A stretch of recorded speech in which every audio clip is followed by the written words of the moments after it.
Peace family, welcome to African Esquire TV. I'm your host, Tuni Cherie. Before I do get started, please do like, comment, and subscribe to this channel if you're watching on YouTube. And please also add yourself to my Telegram group. Telegram is a version of social media that is decentralized, so you don't have to worry about censorship. Also, please add yourself to my channel on Odyssey, a version of YouTube that is also decentralized.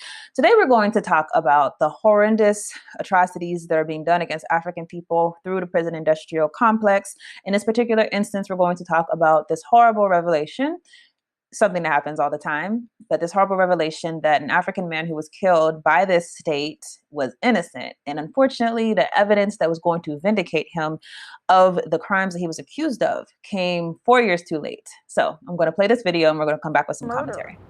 4 years after Liddell Lee's execution, new evidence requested by the Innocence Project and ACLU shows Lee's DNA was not on the wooden club or a bloody shirt found at the crime scene. According to the test results, DNA of an unknown male was found. I immediately thought that this is something that we needed to determine and establish before we executed him back in 2017. Ferronda Brassfield, a local attorney who followed the case closely, protested against Lee's execution for lack of definitive proof. When we begged the Attorney General not to set these dates or not to ask the governor for these dates to be set, not only the state of Arkansas, but any state, before you're going to execute someone, that you examine all of the evidence carefully, and especially DNA evidence, because we know now that DNA evidence can be compelling and it can be definitive to say one way or the other. In a statement given to THV 11, Attorney General Leslie Rutledge said the courts consistently rejected Liddell Lee's frivolous claims because the evidence demonstrated beyond any shadow of a doubt that he murdered Deborah Reese by beating her to death inside her home with a tire thumper. After 20 years, I am prayerful that Deborah's family has had closure following his lawful execution in 2017.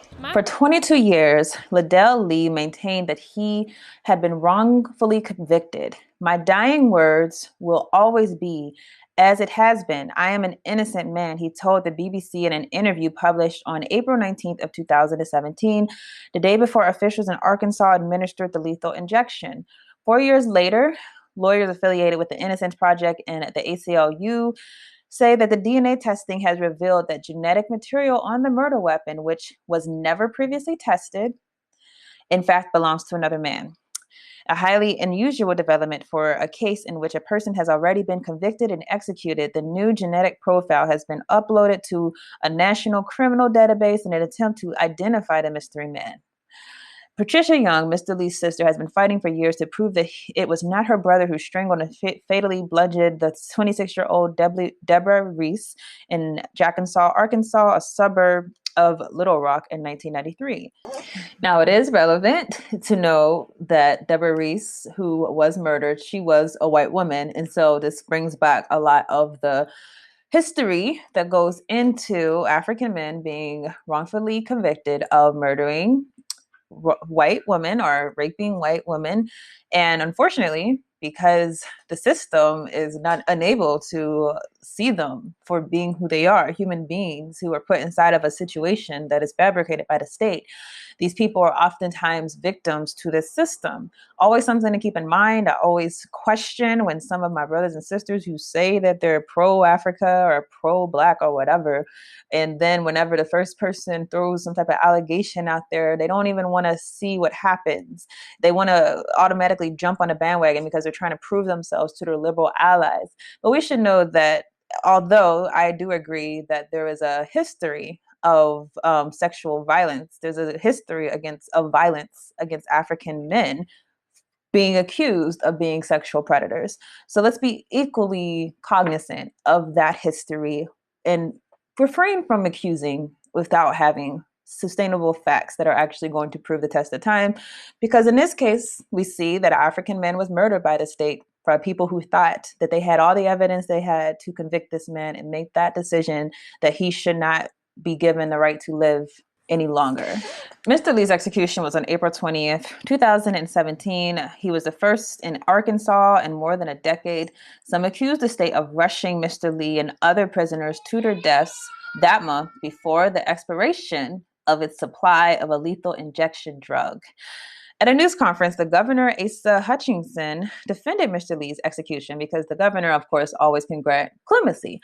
It's my duty to carry out the law, he said, adding that the fact that the jury found him guilty based on the information that they had. He called the new DNA evidence that has emerged inconclusive. No one's being apologetic about this. I think this story, along with the response of the state and the prosecutors, is just an indictment on this system. Not only or have they realized that they killed the wrong man, but they don't care. They're on to the next. They're on to the current situation. They're like, oh, that was in the past. No, that was 4 years ago. And the fact that you have these people who are so brazenly, okay, well, my bad. And then they think that they get to just walk on and not face any consequences. No, this is horrible. You took a person's life for something that they did not do. Despite the fact that they pled with you and told you that they did not do it, you still did it.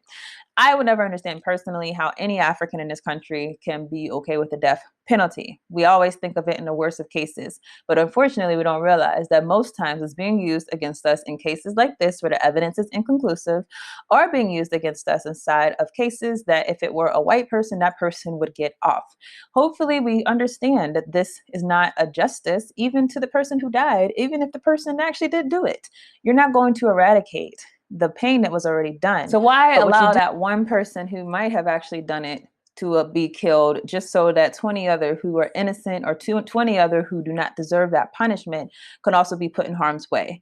So let's understand that the prison industrial complex is a system that has to be derailed. It's a system that has to be completely abolished, in my opinion. And until we have a real sense of the urgency of that, these types of things are going to continue to happen repeatedly. This is not the first innocent person to die. And that's the one thing I would hope that we understand.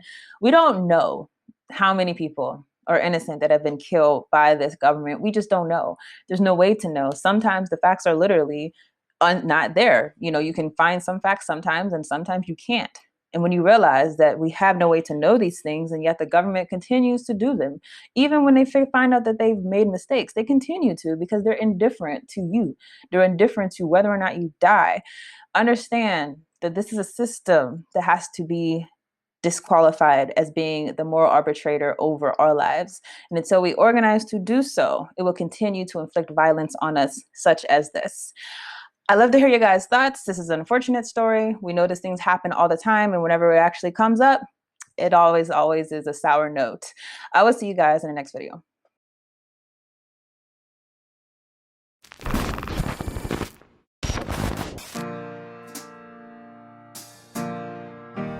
A poem for us.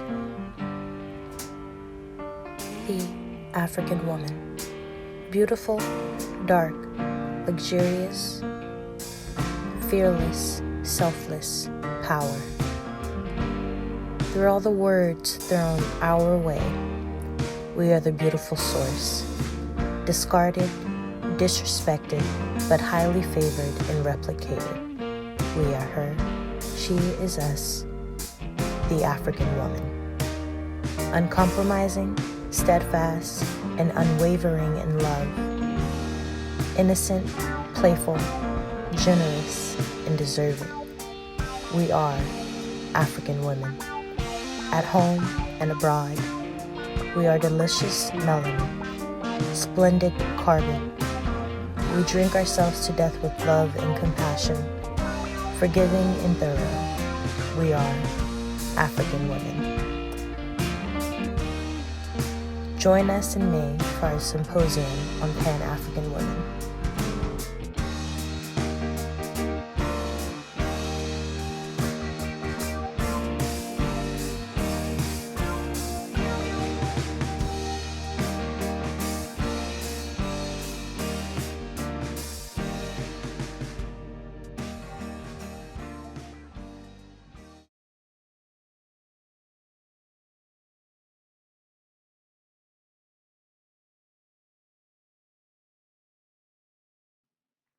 Hey family, this is Tierney Cherie. I'm here to make an announcement that I'm very, very excited to make. I'm excited because I really think this is something that is important for our people. Otherwise, I would not have devoted so much time and energy towards it. So I finished my first book, and the book title is Fostering False Identity, the Child Welfare System's Design of Social Control of the Black Family. Now, why is this book something that I think will be very important for our community? Well, number one, it's dealing with the system of white supremacy, particularly the way that the system has targeted our children. If you don't know, our children are literally our future. Without our children, we have no future. And so understand that the system is very crafty when figuring out what to derail first. And to me, it's no mistake that the system particularly went after the Black family. If you look at what happened whenever we were enslaved by this system, and continues to go after the Black family, continues to go after Black children, continues to try to villainize African parents. So for that, I wanted to particularly talk about this subject. Now, the other thing that the book will deal with is our African identities. Why is it that our African identities are a threat to this system? Why is it that whenever we want to identify ourselves as being African, we get so much drawback inside of the Black community? I think a lot of us are not aware of the history of assimilationist thought inside of our community, this idea that we have to be close to white in order to be accepted. And so that's another subject that we delve into in this book. So I'm hoping that anyone who is, obviously, if you're a parent, a Black parent, and you really want to understand why it is that these systems are going after your children, I encourage you to read this book. I hope that it will arm you with a lot of knowledge and a lot of foresight, not just about how to protect your own children, but how to organize in your community, because that's really the purpose of the book, is to say that we have to organize among ourselves in order to protect ourselves from this white supremacist system. And then obviously, if you're an organizer in general, this is something that I think is important for you to read, because like I said, this is a subject in the Black community that we just don't discuss enough. Child welfare is not something that is going to get enough attention. People obviously will organize them around other causes, but this is one that is really important that I feel like we have to pay more attention to.